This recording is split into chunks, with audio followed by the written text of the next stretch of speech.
Abençoada rotina. Uma história do deserto. Conta-se que velho poeta foi convidado a explicar a grandeza emocional de seus versos, tendo em vista o impacto que sempre causou sua pena. O interlocutor apressou-se a dizer que também queria ser poeta. Circunspecto e sereno pensador, serviu-se de uma frase de impacto para explicar. Para ser poeta, você terá que sofrer. Não entendendo tais palavras, insiste o interlocutor e pede mais luz para o instrutor. O poeta então mergulha seus olhos na alma e começa esta narrativa. Em meio às areias vermelhas do deserto de Kalahari, vasta caravana desfilava suas esperanças e rudemente teimava em seguir viagem, apesar de todas as adversidades do ambiente. Ietcha, jovem, líder da expedição desde tenra idade, experimentou as agruras e escaninhos daquele ambiente, e isto lhe trouxe a experiência e a segurança que retransmitia ao grupo, que por sua vez se mantinha fiel ao itinerário traçado pelo líder. Sjeton, seu braço direito e amigo, tutelava os afazeres rotineiros e se permitia em ordenar tarefas de menor importância junto ao agrupamento. Ali viajavam autoridades da região e vários mensageiros, através dos quais se mantinham a comunicação, a troca de necessidades e esperanças entre as diversas tribos, familiares à busca dos seus, pessoas comuns procurando oportunidades. Ali também havia o comércio de escravos e mercadorias outras, ensejando a singular rotina da região. Enfim, graças à segurança, coragem, tirocínio destes grupos, tudo se mantinha por ali.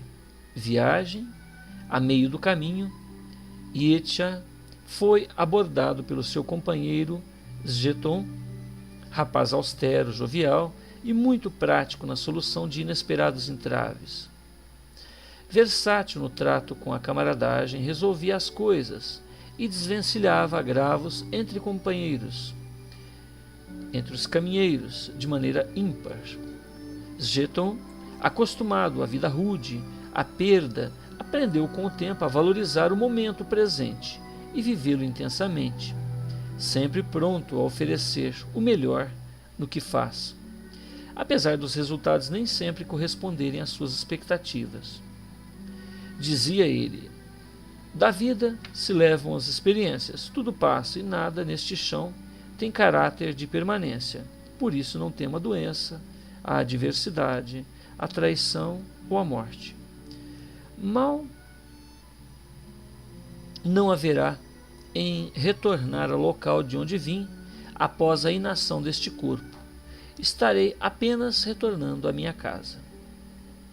Sabedoria esta advinda da dor e reflexão de valores intrínsecos em um espírito nobre e justo.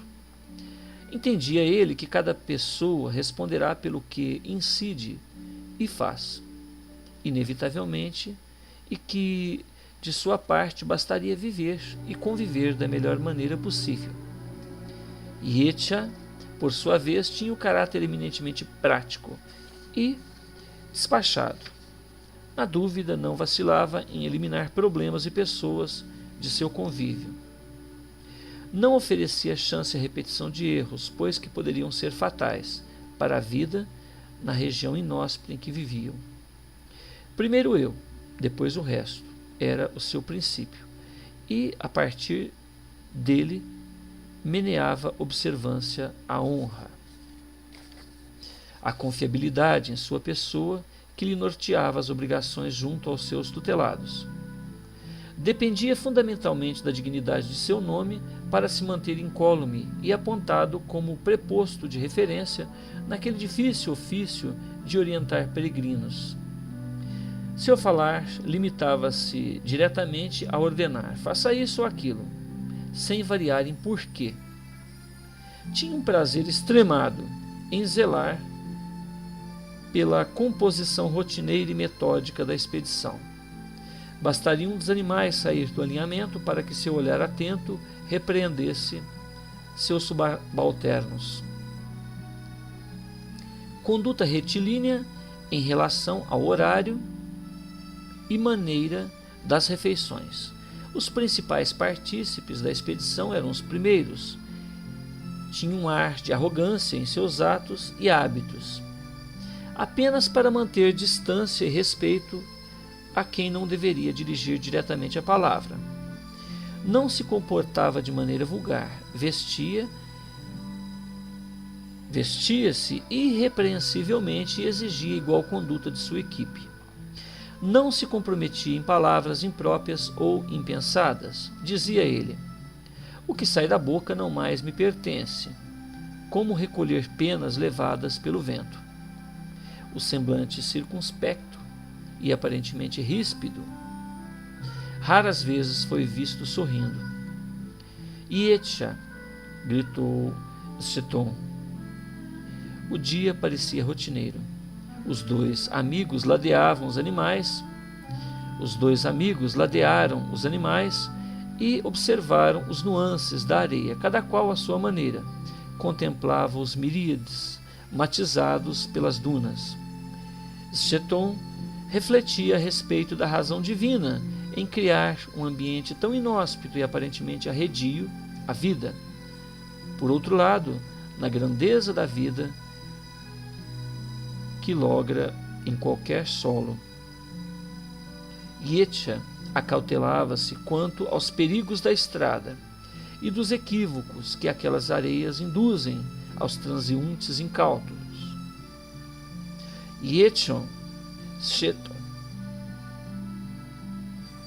Scheton, como vai a caravana?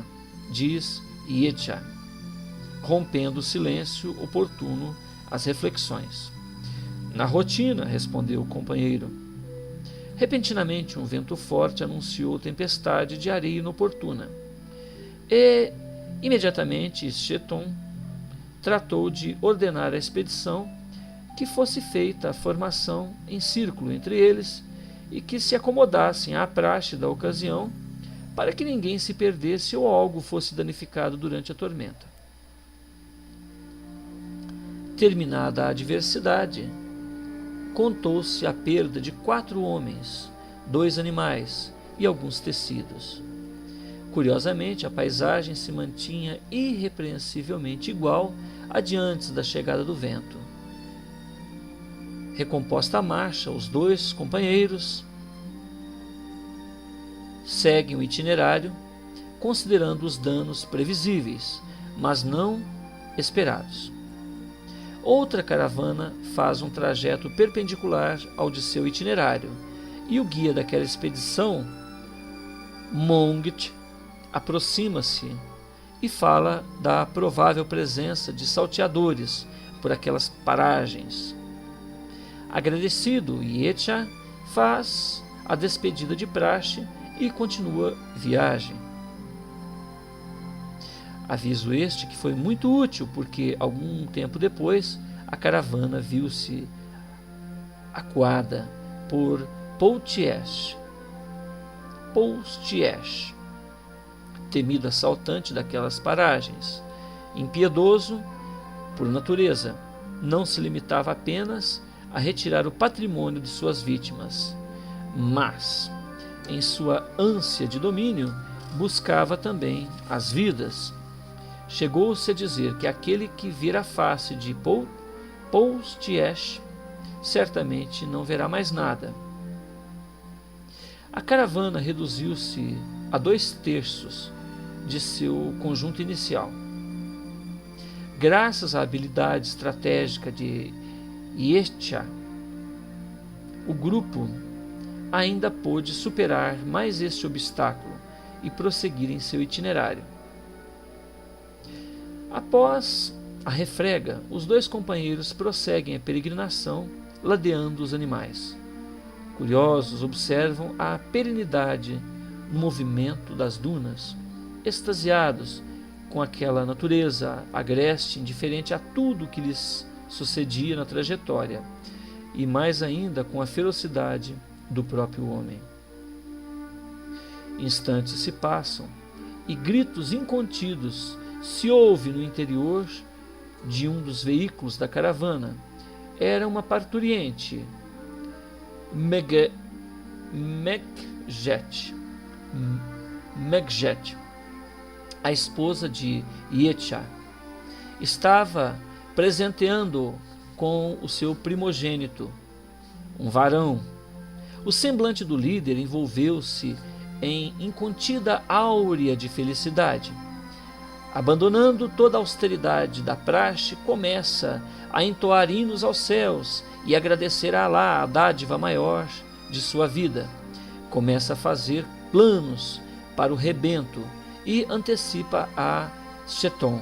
Certamente ensinarei ao meu filho os segredos destes caminhos, preparando para um destino honrado e glorioso de condutor de caminhos e esperanças. Ansioso, pede aos comensais que estacionem a caravana e preparem festas. As comemorações vão horas a fio, até que recebe a notícia da morte de Megjet, em decorrência de complicações do parto. 7 dias seguem uma demorada agonia para o rebento Sivon, que desfalece hora a hora ante o óbito,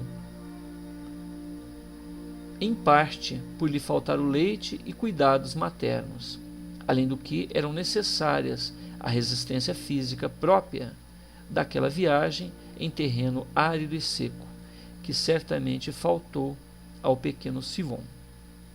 O luto se abate sobre todos e, em silêncio, a rotina da caravana prossegue. Yetcha, de tempos em tempos, olhava o infinito, suspirava profundamente e derramava lágrimas incontidas. Cheton, percebendo a dor do amigo, recordou-se do profeta Yashua ben Yosef, o amor não amado, cuja mensagem ímpar trouxe renovadas esperanças a todos aqueles que lhe confiaram o coração. Recordou-se da peregrinação do profeta do berço de Belém, de Judá, ao Calvário no Monte da Caveira, onde foi crucificado. Rompendo o silêncio, inicia um monólogo. Em sonho lhe apareceu um anjo do Senhor dizendo: José, filho de Davi, não temas receber a Maria, tua mulher, pois que nela se gerou do Espírito Santo. Ela dará à luz a um filho que se chamará Jesus, porque ele salvará a seu povo dos pecados.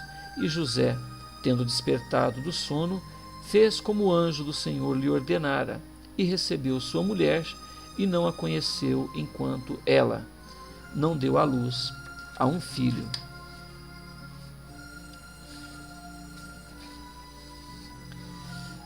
No princípio era o Verbo, e o Verbo estava com Deus, e o Verbo era Deus. Ele estava no princípio com Deus. Todas as coisas foram feitas por intermédio dele, e sem ele nada do que foi feito se fez. Nele estava a vida, e a vida era a luz dos homens. A luz resplandece nas trevas, e as trevas não prevaleceram contra ela. Houve um homem enviado de Deus, cujo nome era João. Ele veio como testemunha, a fim de dar testemunho da luz, para que todos crescem por meio dele. Ele não era luz, mas veio para dar testemunho da luz, pois a verdadeira luz que alumia todo o homem estava chegando ao mundo. Estava ele no mundo, e o mundo foi feito por intermédio dele, e o mundo não o conheceu. Veio para o que era seu, e os seus não o receberam. Mas a todos quantos o receberam, aos que creem no seu nome, deu-lhes o poder de se tornarem filhos de Deus.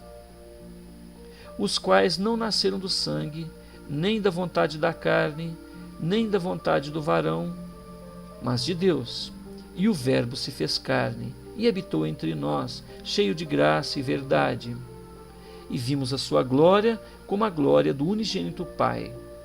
João deu testemunho dele e clamou dizendo: Este é aquele de quem eu disse: o que vem depois de mim passou adiante de mim, porque antes de mim ele já existia. Pois todos nós recebemos da sua plenitude e graça sobre graça, porque a lei foi dada por meio de Moisés, a graça e a verdade vieram por Jesus Cristo. Ninguém jamais viu a Deus, o Deus unigênito, que está no seio do Pai, e este o deu a conhecer. E este foi o testemunho de João, quando os judeus lhe enviaram de Jerusalém sacerdotes e levitas para que lhes perguntasse: quem és tu? Ele, pois, confessou e não negou. Sim, confessou: eu não sou o Cristo. E Etcha atalha estas elucubrações e questiona: Sheton, estás delirando com o calor do deserto? Ao que o amigo diz: não, caro amigo, recordo-me de algumas letras que li em um livro intitulado Boa Nova, marcado de lágrimas de alegria e dor, que acredito propícias para esta ocasião. Sheton diz da vida de João e de seu primo Jesus, dois grandes amigos que partilharam a difícil tarefa de reformar o mundo cristão, cujo objetivo não foi outro senão divulgar o amor como terapia e solução às dores e aos problemas da vida. Ambos tiveram suas vidas ceifadas por amor ao ideal de amar. João foi decapitado e Jesus crucificado. Etcha melancolicamente pede ao companheiro Sheton para recitar instruções do tal Rabi, que porventura poderiam amenizar-lhe a dor da perda. Sheton assim se expressa: Jesus, pois, vendo a multidão, subiu ao monte, e tendo-se assentado, aproximaram-se os discípulos, e ele se pôs a ensiná-los, dizendo: Bem-aventurados os humildes de espíritos, porque deles é o reino dos céus. Bem-aventurados os que choram, porque eles serão consolados. Bem-aventurados os mansos, porque eles herdarão a terra. Bem-aventurados os que têm fome e sede de justiça, porque eles serão fartos. Bem-aventurados os misericordiosos, porque eles alcançarão misericórdia. Bem-aventurados os limpos de coração, porque eles verão a Deus. Bem-aventurados os pacificadores, porque eles serão chamados filhos de Deus. Bem-aventurados os que são perseguidos por causa da justiça, porque deles é o reino dos céus. Bem-aventurados sois vós, quando vos injuriarem e perseguirem, e mentindo, disserem todo mal contra vós, por minha causa. Alegrai-vos e exultai, porque é grande o vosso galardão nos céus. Porque assim perseguiram os profetas que foram antes de vós. Vós sois o sal da terra. Mas se o sal se tornar insípido, com que se há de restaurar o sabor? Para nada mais presta, senão para ser lançado fora e ser pisado pelos homens. Vós sois a luz do mundo. Não se pode esconder uma cidade situada no monte, nem os que acendem uma candeia e colocam debaixo do alqueire, mas no velador, e assim ilumina a todos que estão na casa. Assim, resplandeça a vossa luz diante dos homens, para que vejam as vossas boas obras e que glorifiquem ao vosso Pai que estás nos céus. Não penseis que vim destruir a lei ou os profetas. Não vim destruir, mas cumprir. Porque em verdade vos digo que até que o céu e a terra passem, de modo nenhum passará a lei num só tio, num só i, até que tudo seja cumprido. Qualquer, pois, que violar um desses mandamentos, por menor que seja, e assim ensinar aos homens, será chamado menor no reino dos céus. Aquele, porém, que os cumprir e ensinar, será chamado grande no reino dos céus.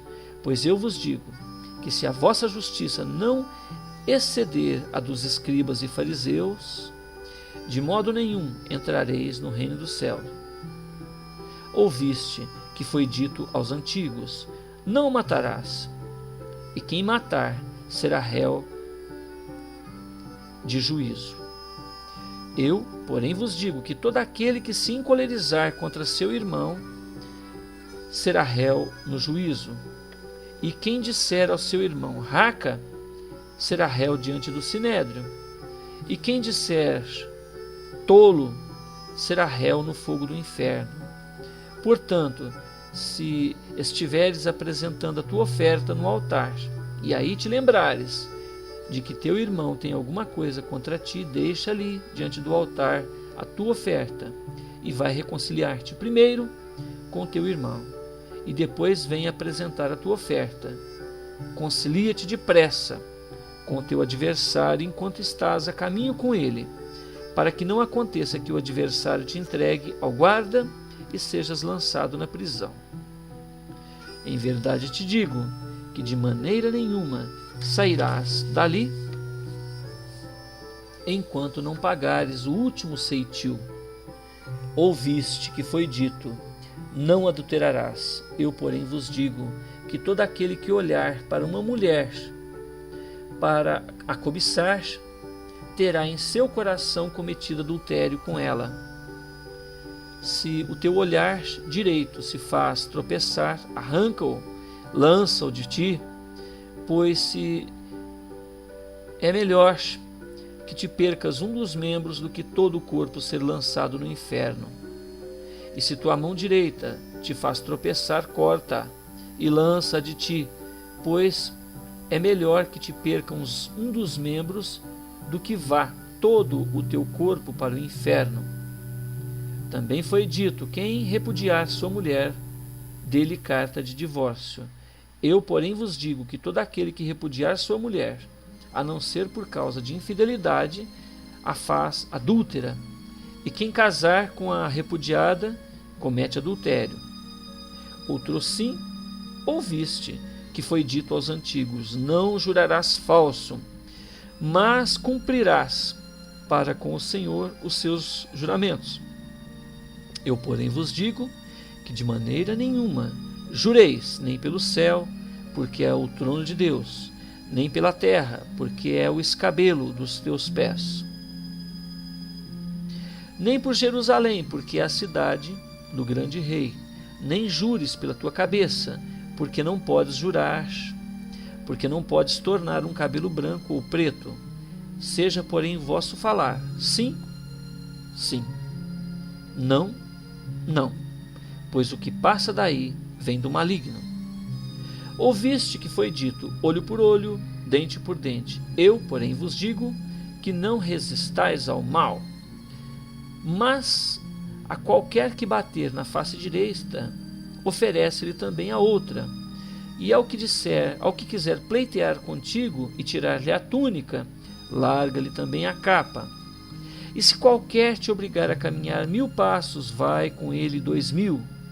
Dá a quem te pedir, e não voltes as costas ao que quiser lhe emprestar, ao que quiser que emprestes.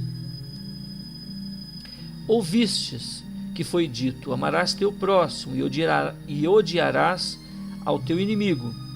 Eu, porém, vos digo: amai aos vossos inimigos e orai pelos que vos perseguem, para que vos torneis filhos do vosso Pai que está nos céus. Porque ele faz nascer o seu sol sobre maus e bons, e faz chover sobre justos e injustos. Pois, se amares aos que vos amam, que recompensa tereis? Não fazem os publicanos também o mesmo? E se saudares somente os vossos irmãos, que fazeis demais, não fazem os gentios também o mesmo? Sede vós, pois, perfeitos, como é perfeito o vosso Pai Celestial. Neste momento, Yetcha interrompe o companheiro e diz: vejo que o tal Rabi era poeta e legislador. Cheton responde: como nenhum outro em toda parte da terra ou depois dele. Como nenhum outro em toda a terra, antes ou depois dele.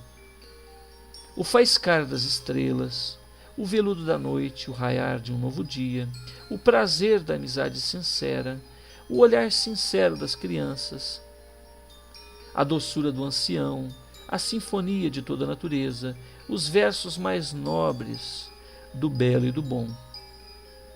Yetcha interrompe aquele longo monólogo de adjetivos, tentando caracterizar a admiração do amigo Cheton a respeito do Nazareno.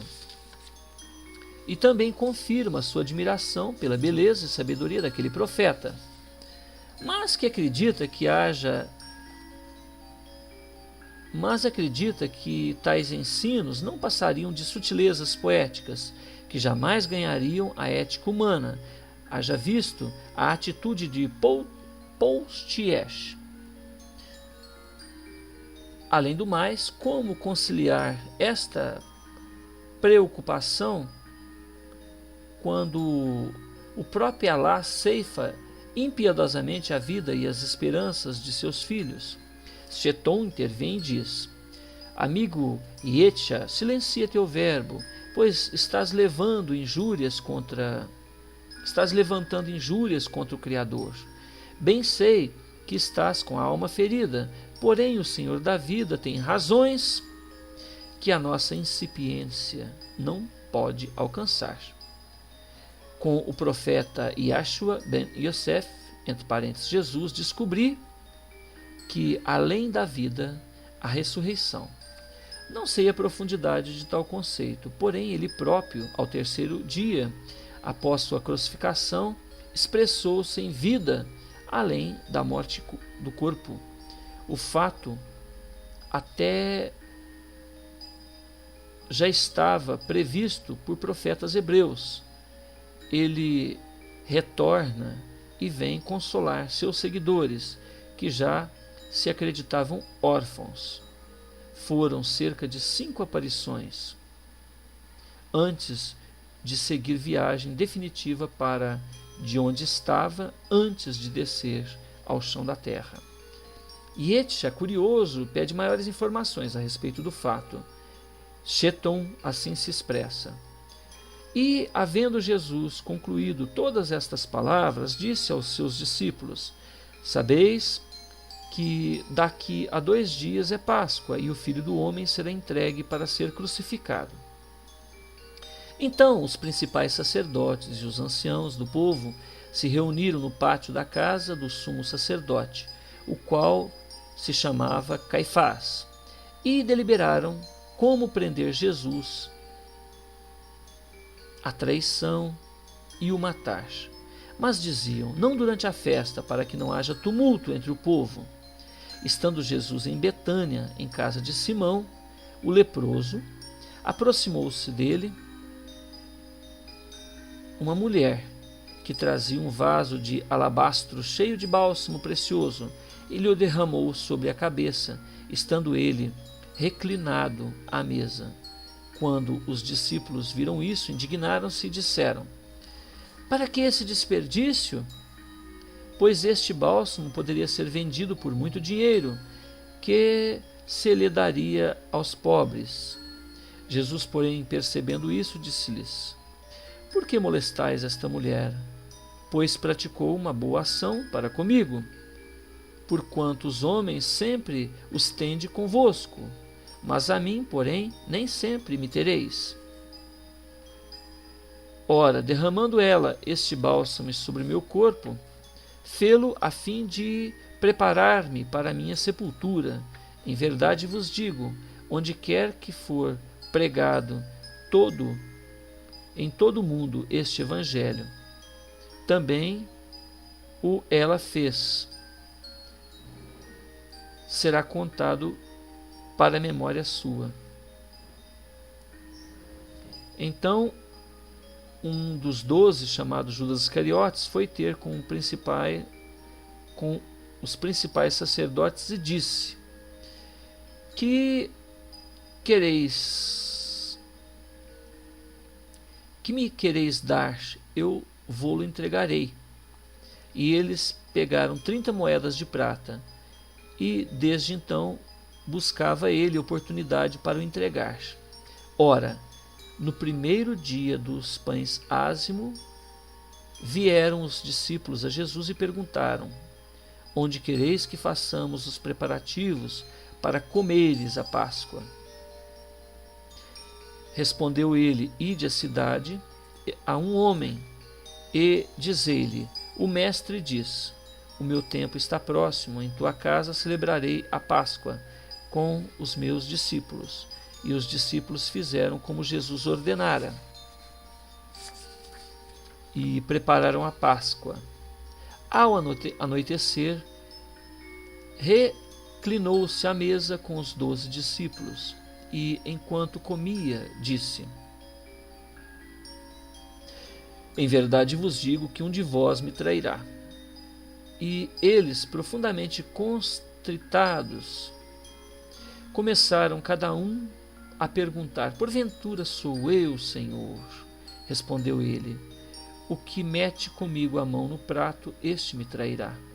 Em verdade, o Filho do Homem vai conforme está escrito a seu respeito, mas ai daquele por quem o Filho do Homem é traído. Bom seria que este homem se não houvera nascido. Também Judas, que o traíra, perguntou: porventura sou eu, Rabi? Respondeu-lhe Jesus: tu o disseste. Enquanto comiam, Jesus tomou o pão e abençoou-o. O partiu e o deu aos discípulos, dizendo: tomai, comei, isto é meu corpo. E tomando um cálice, rendeu graças, deu-lhe, dizendo: bebei dele, todos, pois este é meu sangue, o sangue do pacto, o qual é derramado por muitos para a remissão dos pecados.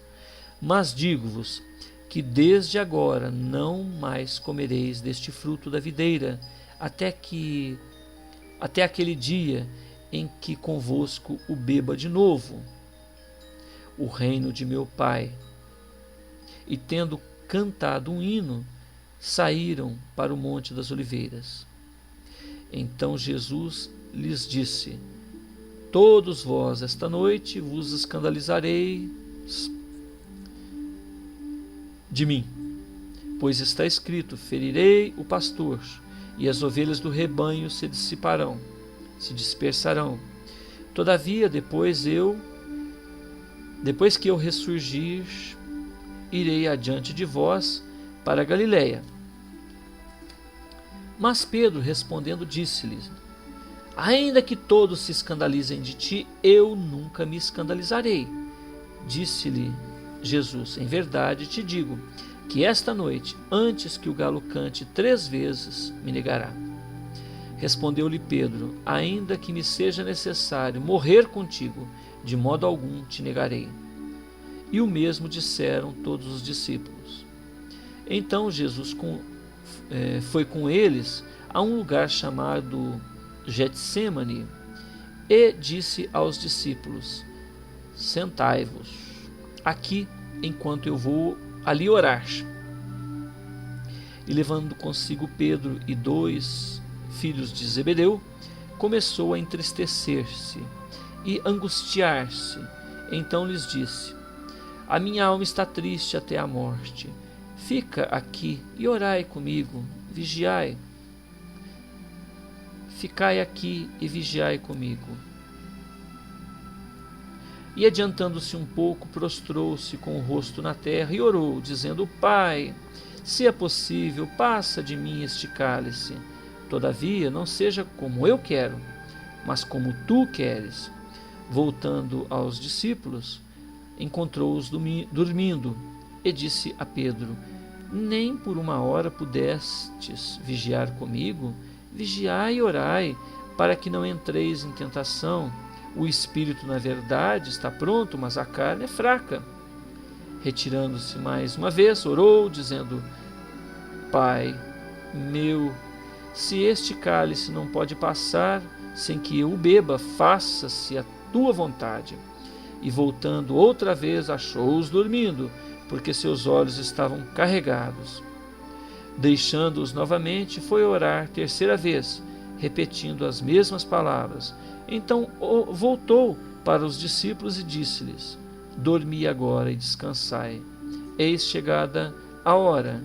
O Filho do Homem está sendo entregue às mãos de pecadores. Levantai-vos, vamo-nos, eis que é chegado aquele que me trai. E, estando ele ainda a falar, eis que veio Judas, um dos 12, e com ele grande multidão com espadas e varapaus. Vinha da parte dos principais sacerdotes e dos anciãos do povo. Ora, o que o traía lhe havia dado um sinal, dizendo: Aquele que eu beijar, este é. Prendei-o. E logo se aproximaram de Jesus, disse: Salve, Rabi! E beijou Jesus, porém lhe disse: Amigo, a que vieste? Nisto, aproximando-se, eles lançaram mão de Jesus e o prenderam. E eis que um dos que estavam com Jesus, estendendo a mão, puxou a espada e, ferindo o servo do sumo sacerdote, cortou-lhe a orelha. Então Jesus lhe disse: Mete a tua espada no lugar, porque todo aquele que lançar mão da espada, pela espada morrerão. Ou pensas tu que eu não poderia rogar a meu Pai, e ele não me mandaria agora mesmo mais de 12 legiões de anjos? Como, pois, se cumpririam as Escrituras, que dizem que assim convém aconteça?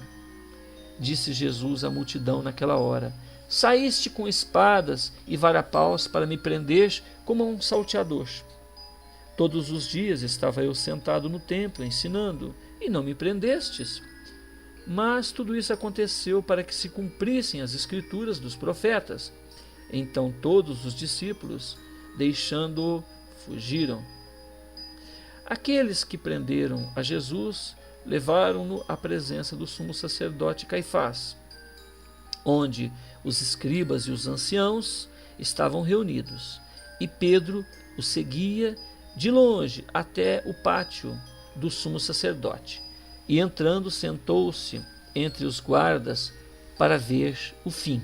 Ora, os principais sacerdotes e todo o sinédrio buscavam falso testemunho contra Jesus, para poderem entregá-lo à morte, e não achavam, apesar de apresentarem muitas testemunhas falsas. Mas por fim compareceram duas e disseram: Este disse: Posso destruir o santuário de Deus e reedificá-lo em 3 dias. Levantou-se então o sumo sacerdote e perguntou-lhe: Nada respondeis? Que é que estes depõem contra ti? Jesus, porém, guardava silêncio. O sumo sacerdote disse-lhe: Conjuro pelo Deus vivo que nos diga se tu és o Cristo, Filho de Deus. Respondeu-lhe Jesus: É como disseste. Contudo vos digo que vereis em breve o Filho do Homem assentado à direita do poder e vindo sobre as nuvens dos céus. Então o sumo sacerdote rasgou suas vestes, dizendo: Blasfemou! Para que precisamos mais de testemunhas? Eis que agora acabais de ouvir uma blasfêmia. Que vos parece? Responderam eles: é réu de morte. Então uns lhe cuspiram no rosto, e outros deram socos, e outros o esbofetearam, dizendo: Profetiza-nos, ó Cristo, quem foi que te bateu? Ora, Pedro estava sentado fora, no pátio, e aproximou-se dele uma criada, que disse: Tu também estavas com Jesus, o Galileu. Mas ele negou diante de todos, dizendo: Não sei do que dizes. E saindo ele para o vestíbulo, outra criada o viu, e disse aos que ali estavam: Este também estava com Jesus, o Nazareno. E ele negou outra vez, com juramento: Não conheço este homem, não conheço tal homem. E daí a pouco aproximou-se os que ali estavam, disseram a Pedro: Certamente tu também és um dele, pois tua fala te denuncia. Então começou ele a praguejar e jurar, dizendo: Não conheço este homem. E imediatamente o galo cantou. E Pedro lembrou-se do que dissera Jesus: Antes que o galo cante, 3 vezes me negarás. E saindo dali, chorou amargamente. Ora, chegada a manhã, todos os principais sacerdotes e os anciãos do povo entraram em conselho contra Jesus para o matarem, e, maniatando-o, levaram-no e o entregaram a Pilatos, o governador. Então Judas, aquele que o traíra, vendo que Jesus fora condenado, devolveu compungido as 30 moedas de prata aos anciãos, dizendo: Pequei, traindo o sangue inocente. Responderam eles: Que nos importa? Seja isto lá contigo. E tendo ele atirado para dentro do santuário as moedas de prata, retirou-se e foi enforcar-se. Os principais sacerdotes, pois, tomaram as moedas de prata, dizendo: Não é lícita metê-las no cofre das ofertas, porque é preço de sangue. E tendo deliberado em conselho, compraram com elas o campo do oleiro para servir de cemitério para os estrangeiros. Por isso tem sido chamado aquele campo até o dia de hoje, campo de sangue. Cumpriu-se então o que foi dito pelo profeta Jeremias: Tomaram as 30 moedas de prata, preço do que foi avaliado, a certos filhos de Israel, a quem certos filhos de Israel avaliaram, e deram-nas pelo campo do oleiro, assim como me ordenou o Senhor Jesus, pois ficou em pé diante.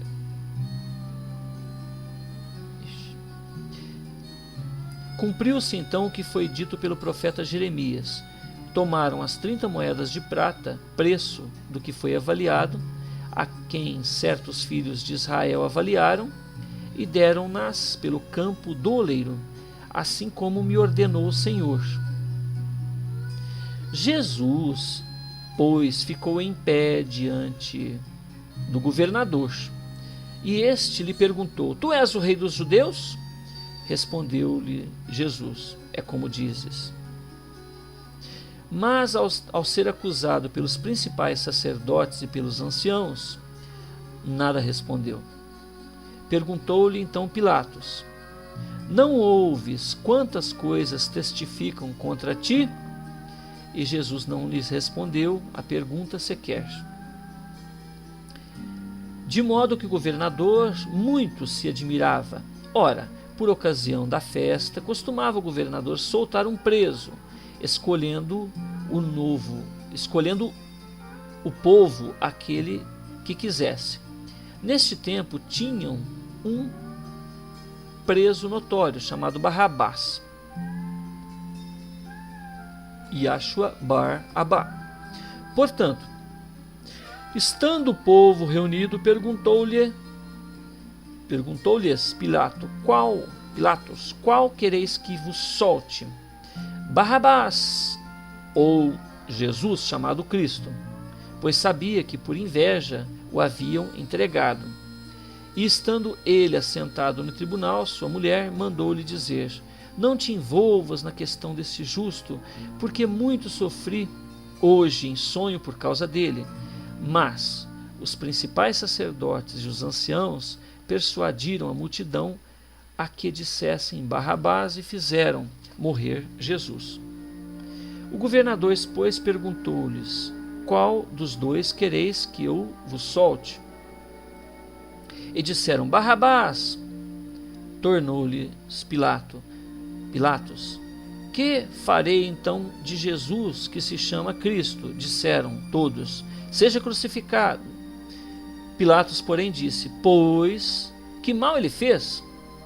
Mas eles clamavam ainda mais: seja crucificado.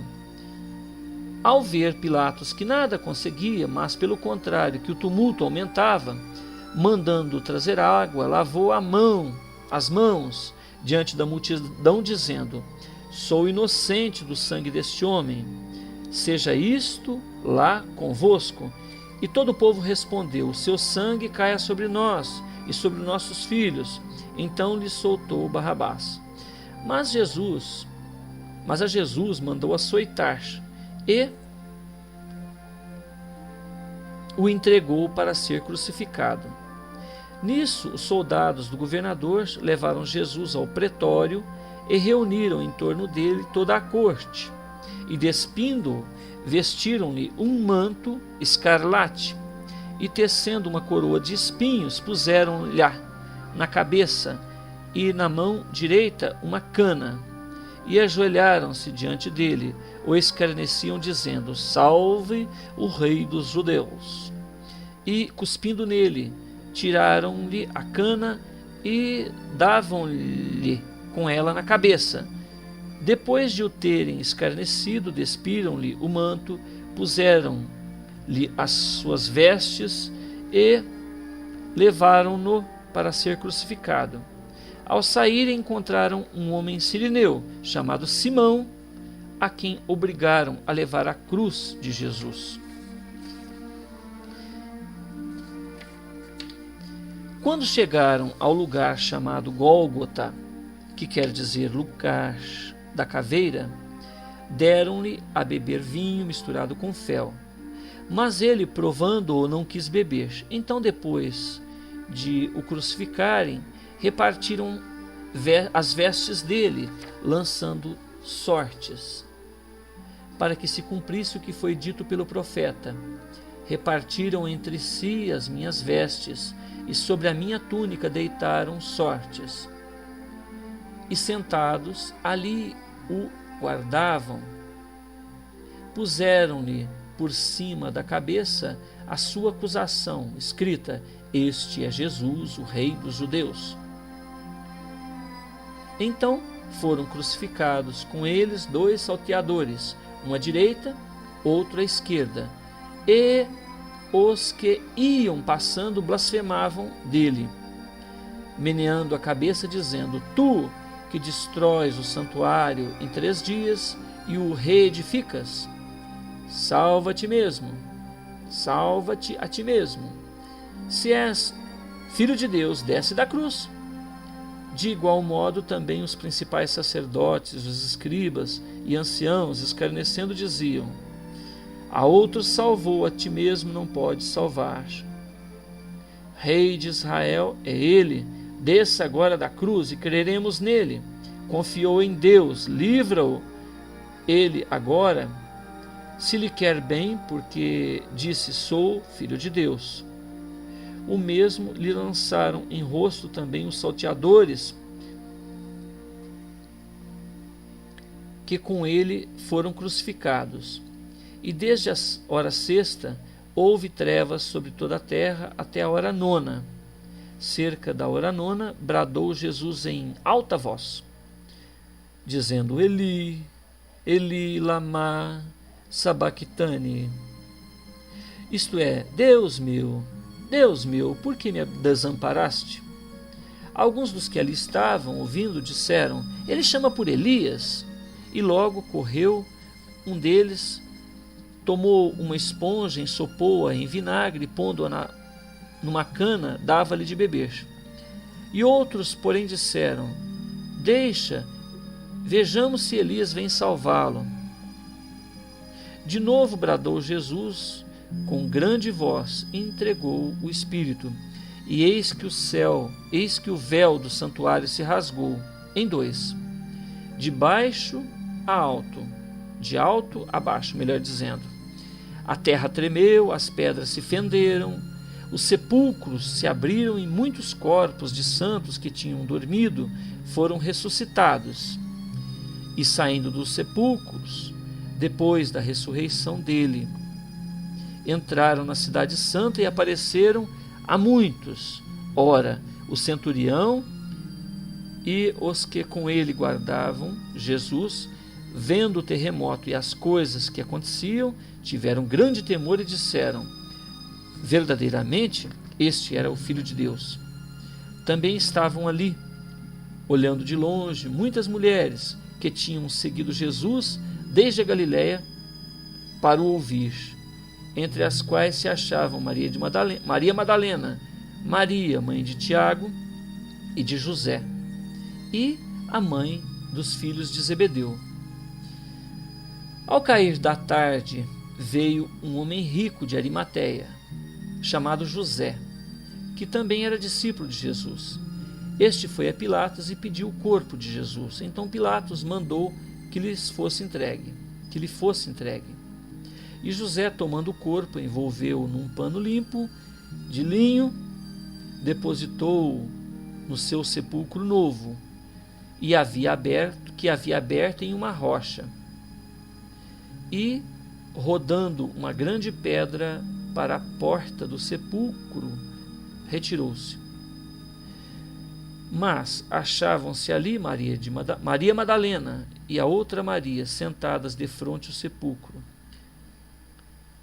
No dia seguinte, isto é, o dia depois da preparação, reuniram-se os principais sacerdotes e os fariseus perante Pilatos disseram: Senhor, lembramo-nos de que aquele embusteiro, quando ainda vivo, afirmou: depois de 3 dias ressurgirei. Manda, pois, que o sepulcro seja guardado com segurança até o 3º dia, para não suceder que, vindo os discípulos, o furtem e digam ao povo: ressurgiu dos mortos. E assim, o último embuste será pior do que o primeiro. Disse-lhes Pilatos: tende um guarda, ide, tornai-o seguro, como entendeis. Foram, pois, e tornaram seguro o sepulcro, selando a pedra e deixando ali a guarda. No fim do sábado, quando já despontava o primeiro dia da semana, Maria Madalena e a outra Maria foram ver o sepulcro, e eis que houvera um grande terremoto, pois um anjo do Senhor descera do céu, chegando-se remover a pedra, estava sentado sobre ela. O seu aspecto era como um relâmpago, e as suas vestes brancas como a neve. E de medo dele tremeram os guardas, e ficaram como mortos. Mas o anjo disse às mulheres: não temais vós, pois eu sei que buscais a Jesus, que foi crucificado. Não está aqui, porque ressurgiu, como ele disse. Vinde, vede o lugar onde jazia, ide depressa e dizei aos seus discípulos que ressurgiu dos mortos. E eis que vai adiante de vós para a Galiléia. Ali o vereis. Eis que vô-lo tenho dito. E partindo elas pressurosamente ao sepulcro, com temor e grande alegria, correram a anunciá-lo aos discípulos. E eis que Jesus lhes veio ao encontro, dizendo: salve! E elas, aproximando-se, abraçaram-lhe os pés e o adoraram. Então lhes disse Jesus: não temais, ide dizer aos meus irmãos que vão para a Galiléia, ali me verão. Ora, quando elas iam, eis que alguns dos guardas foram à cidade e contaram aos principais sacerdotes tudo quanto havia acontecido. E congregados eles com os anciãos e tendo consultado entre si, deram muito dinheiro aos soldados e ordenaram que dissessem: vieram à noite os seus discípulos e, estando nós dormindo, furtaram-no. E se isto chegar aos ouvidos do governador, nós o persuadiremos a vos livrar de cuidado. E vos livraremos de cuidado. Então eles, tendo recebido dinheiro, fizeram como instruído. E essa história tem se divulgado entre os judeus até o dia de hoje. Partiram, pois, os 12 discípulos para Galiléia, para o monte onde Jesus lhes designara. Quando o viram, o adoraram. Mas alguns duvidaram, e, aproximando-se Jesus, falou-lhes, dizendo: foi-me dada toda a autoridade no céu e na terra. Portanto, ide, fazei discípulos de todas as nações, batizando-os em nome do Pai e do Filho e do Espírito Santo, ensinando-os a observar todas as coisas que eu vos tenho mandado. E eis que eu estou convosco todos os dias, até a consumação dos séculos. Neste momento, o repórter interrompe a narrativa do poeta e comenta: poeta, quanta beleza nessas histórias envolvendo os amigos Yetcha, Cheton e seus comensais. Que queres que eu desenvolva com estes poemas de alegria e dor? Que desenvolva olhos de ver, sem os quais as tramas que se desenrolam ao teu redor jamais poderão ser descritas. O repórter então comenta: a propósito, todas essas histórias são fictícias, não é verdade? Sorriu o poeta e diz: minha vida se estende na imensidão dos ervos, e a dor mais recente por que passei foi quando dirigia caravanas nas areias vermelhas do deserto de Kalahari. Fui Yetcha, antes de dedicar-me a registrar minhas experiências. Segundo o profeta Maomé, nenhum homem deve morrer se não tiver plantado uma árvore, ter um filho, escrever um livro. Graças ao bom amigo Cheton, descobri que posso registrar minhas experiências. O poeta se despediu e o repórter se pôs a pensar em tudo aquilo que aprendeu naquele colóquio com o sábio. História escrita em 19/2/2003 por Ceni Júnior.